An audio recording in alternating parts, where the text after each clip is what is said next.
Insurance. It's the key to our health system.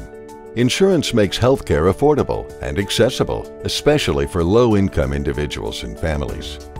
As a nation, we know this is true. That's why Medicare and Medicaid were created, so Americans who are poor, elderly, or disabled could be insured and have access to healthcare.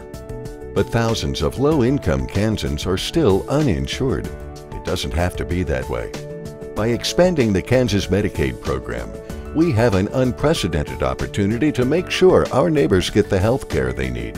Medicaid Expansion will insure approximately 122,000 Kansans who can't afford coverage today. It will allow them to see a doctor regularly, to control chronic health problems, and avoid visits to the emergency room, visits that are expensive and that everyone pays for.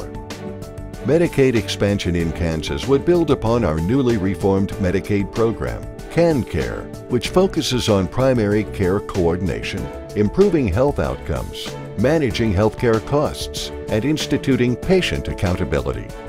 Medicaid Expansion is affordable.